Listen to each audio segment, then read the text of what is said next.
سمیو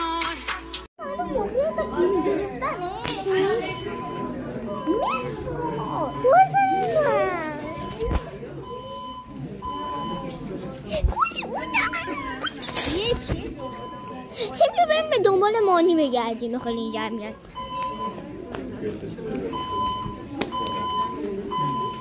مانینا نیومدن. یه خیلی افتاده بود. پلیس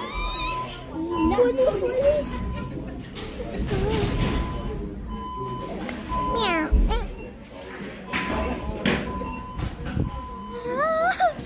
سیبا تو رو خبر ندیدم. سلام.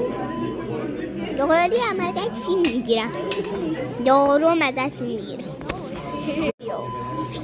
من خودم فیلم نگیرم. بعد تو فیلم بگیرم. آجی من دومین بارم تو عمرم میبینم یه آتش نشانی. نه آدم آتش نشانی کلا با این وسیله هاش و فلان و اینا داخل کاندیه که ما رو پرت کردن بیرون اجازه ندادن.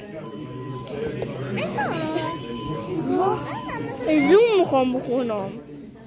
مثلا اینا چقدر گوشت هستن. اینا خیلی میترسن. ببین دیگه چی گذاشته خوره. آچار میری. سلام.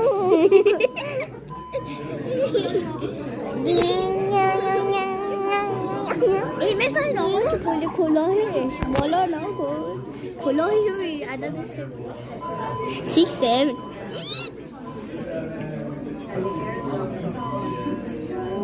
بیستا دل چیه من؟ بیا بریم بقیه جا رو ببینیم. چی رو؟ میخوام ببینم چقدر آدم هست.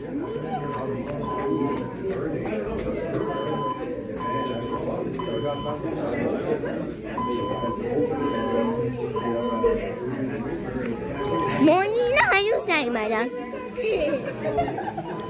میخوام دوباره زوم کنم بهت. مانی چه خونه داره کاملا آتش میگیره. 10 میلیمتر نزدیک. الان دیگه آتش داره کل خونه میگیره دیگه. کل خونه داره آتش میگیره. نگاه همه اومد بیان. خب همه ایمانن که نداشت. یعنی یه گوزی. این یارو من ترک میومد. میرسه فقط ما اینجا